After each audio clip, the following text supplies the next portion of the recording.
Ahora continuamos con el tema 4.2, situación y condición actual de las personas jóvenes en México. Si bien ya hablamos mucho sobre cómo las tecnologías de la información y de la comunicación han transformado la forma de socializar de las personas jóvenes, también hay otros elementos que son más localizados, ¿no? Las tecnologías de la información, bueno, pues están, como lo decíamos, presentes en todo el mundo y gracias a ella pues se pueden hacer conexiones globales, ¿no? Jóvenes en la Ciudad de México pueden ver lo que está sucediendo de manera inmediata y remota en otras latitudes como Corea, ¿no? Ver la novela que sale en ese país, la novela juvenil, etcétera, compartir, pueden aprender, pueden conocer modas, expresiones artísticas, culturales y de todo tipo. Pero también es importante hablar de la situación y la condición actual de las personas jóvenes en un México tan diverso, ¿no?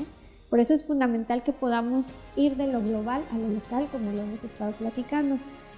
Si bien muchas de las cosas o muchos de los movimientos y de las expresiones culturales juveniles, tanto culturales como sociales juveniles, hemos visto que han sido influenciadas por el exterior, también es importante darnos cuenta primero de las conexiones que existen en relación a la población juvenil en México, pero también la diversidad y la heterogeneidad, ¿no? México, pues sabemos que es un país megadiverso, como ya lo platicamos, tanto cultural como en biodiversidad. Entonces, cada uno de los espacios, o más bien cada uno de los puntos geográficos del país, generan necesidades específicas y necesidades diferentes en todos los grupos de población y, por supuesto, en la población juvenil, ¿no? Nos damos cuenta entonces que esta población que hablábamos, que no es ni niño ni adulto, en determinados contextos se puede prolongar o se puede o se pasa inmediatamente de ser niño a ser adulto, es decir, las personas se emparejan, forman un núcleo familiar y empiezan a tener estas prácticas en relación al mantenimiento de una familia, al trabajo, el desarrollo de la vida familiar, etcétera, ¿no? Entonces nos damos cuenta que México, así como hablábamos de la ciudad que en sus 16 alcaldías es diferente de todas las condiciones, pues también en México, ¿no? Tenemos 31 estados y la Ciudad de México, y en cada uno de esos estados pues se encuentran municipios, comunidades en donde existe población heterogénea, diversa, desde la cuestión étnica, la cuestión de edad, la cuestión de clase, etcétera. Entonces lo que vemos en México es un país mega diverso, tanto cultural como en biodiversidad, y eso va influenciando muchas de las prácticas juveniles que suceden. En México tenemos muchísimas etnias, alrededor de 68 siguen existiendo en el país. Esto está marcado justo porque siguen existiendo 68 lenguas indígenas en todo el país, desde el norte hasta el sur, y nos damos cuenta que entonces la población étnica en México es sumamente importante. La población indígena, después de la mestiza, es una de las más importantes, pero también tenemos una población afrodescendiente, que son aproximadamente 2 millones de personas según el último censo de la INEGI, y está mayormente concentrada en las costas de Oaxaca y Guerrero, en la costa chica de ambos estados. Entonces nos damos cuenta tan solo en ese sentido que hay una población juvenil heterogénea, ¿no? Entre mestizos, indígenas, afrodescendientes, pero también tomemos en cuenta que hay migración diversa, migración de personas en general y particularmente de personas jóvenes. Esta migración hace precisamente que las personas se vayan relacionando, que vayan intercambiando imágenes, discursos, representaciones, prácticas, y que entonces se vayan enriqueciendo. En los últimos años también al país ha llegado gente de Centroamérica, del Caribe, ¿no? Salvadoreños, hondureños, haitianos, dominicanos, principalmente haitianos, ¿no? Del Caribe. En ese sentido es que empezamos a tener una población más heterogénea y que evidentemente se va requiriendo nuevas formas de hacerse cargo de las problemáticas que surgen en ese sentido. En ese caso podemos ver entonces no solamente la condición de edad, si bien hemos estado hablando que las personas jóvenes tienen requerimientos específicos en relación a la justicia social, ¿no? Al acceso a sus derechos fundamentales, también se van entrecruzando otras categorías sociales como la clase, la raza, la etnia, el género, la orientación sexual, la escolaridad. No es lo mismo hablar de un joven en la Ciudad de México que tiene cierto grado de educación, que digamos tiene una educación superior, que sus papás le ayudaron hasta terminar la carrera con su manutención y que además inmediatamente pudo conseguir un trabajo, ¿no? Si bien es ciudadano mexicano y todo, bueno, tiene todos los elementos para poder, acceder a sus derechos y tener una vida digna, ¿no? Es joven, es hombre, es citadino, tiene cierta estabilidad económica y tiene elementos para poder insertarse de manera funcional y cierta en la vida social.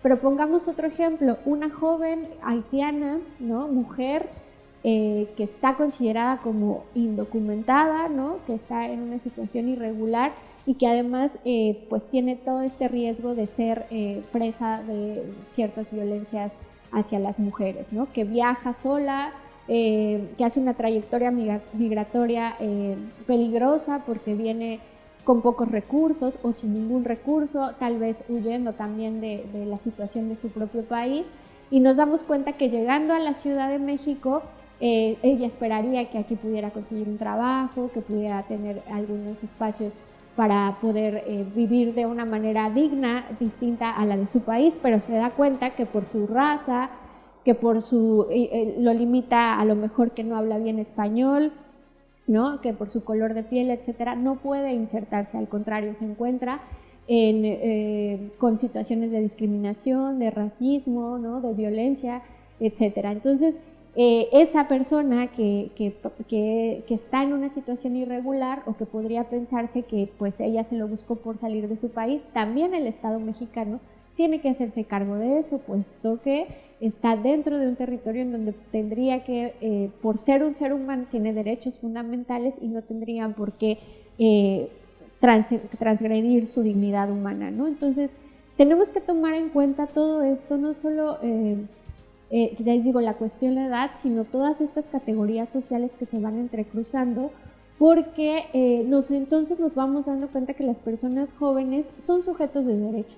Y nos ayuda a problematizar las miradas, las necesidades y las demandas a las que se enfrentan en situaciones y contextos diversos, ¿no? Entonces, estos dos ejemplos que les pongo son fundamental para ver esta desigualdad social y cómo entonces pensemos que estas dos personas,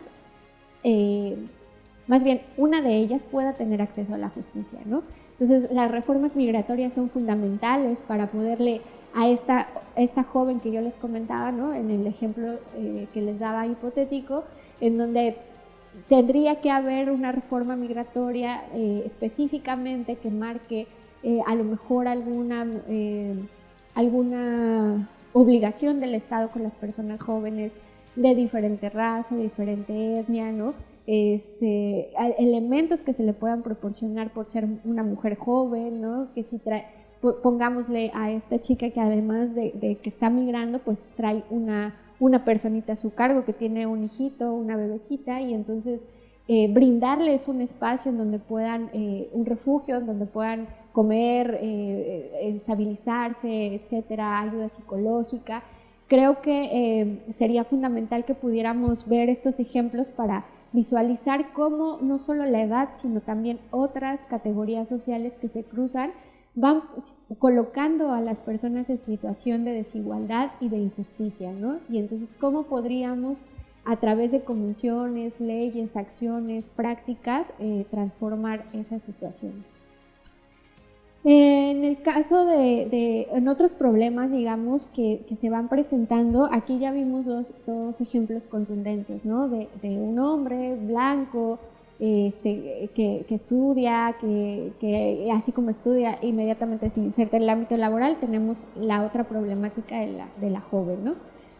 digamos, son ejemplos extremos, pero muy representativos para poder dar cuenta de los diversos contextos y situaciones y condiciones en los que pueden atravesar las personas jóvenes, ¿no? Pero también hay otras cuestiones que además, como les comentaba, de esta estructural que vemos, estas dos personas, dependiendo de dónde se coloquen, pues hay cosas de la subjetividad que se van transformando a lo largo de las trayectorias de vida, ¿no? Si bien digamos el joven que estaba en una situación privilegiada del ejemplo, vemos que a lo mejor tiene un buen trabajo, que a lo mejor pudo insertarse en el ámbito laboral inmediatamente después de haber terminado su carrera y tal, también nos damos cuenta que dentro de estos espacios se pueden generar dinámicas que los, digamos, psicológicamente se vean afectados. Y también esto es algo que tenemos que revisar, ¿no? O sea, puede ser por jornadas laborales súper largas, ¿no? O sea, que este joven tiene un entorno que le favorece, pero en cuanto entra al ámbito laboral, nos damos cuenta que las jornadas son súper largas, que las autoridades o la persona que está en gerencia es una persona violenta, que les exige demasiado. El chico puede empezar a tener a lo mejor problemas de insomnio, no comer bien, en ese sentido pues desnutrición, problemas de salud, etc.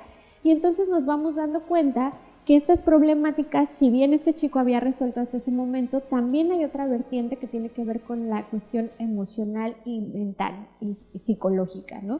Entonces empiezan a surgir algunos otros problemas, no solamente sociales, sino o en la cuestión de los vacíos políticos, sino también en cuestiones personales y psicológicos que en este momento y después efectivamente también de la pandemia empiezan a aparecer como problemas de depresión, de ansiedad, problemas alimenticios también por algunas faltas, por esta exposición tan permanente de ver cuerpos perfectos en los medios de comunicación masiva, incluso en las redes sociales, que si bien son de utilidad para que los jóvenes socialicen de otra parte, pues igual que otros medios de comunicación como la televisión o las revistas en esas épocas fueron fundamentales para promover ciertos ideales de belleza o cierto tipo de masculinidades, cierto tipo de cuerpos, y entonces empiezan a surgir problemas psicológicos que recaen en lo físico,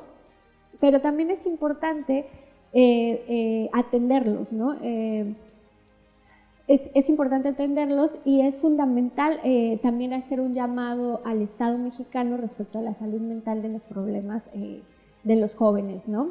Que es, si bien los problemas, la salud mental debe ser una garantía de derecho de las personas en general, los jóvenes que están expuestos a este tipo de mensajes todo el tiempo es fundamental que se atiendan, ¿no? También aquí es importante hablar de la agencia. Ya habíamos hablado de la agencia de los sujetos jóvenes y si bien los jóvenes están expuestos a este tipo de discursos, también lo cierto es que ellos pueden cuestionar estos estereotipos, estos cuerpos, estas formas de mostrarse, cómo debe ser un hombre, cómo debe ser una mujer en relación a lo físico y el comportamiento. Las personas jóvenes también pueden cuestionar y elegir lo que toman o no. Lo que sí es importante es tomar en cuenta que la salud mental es fundamental para el desarrollo pleno de las personas.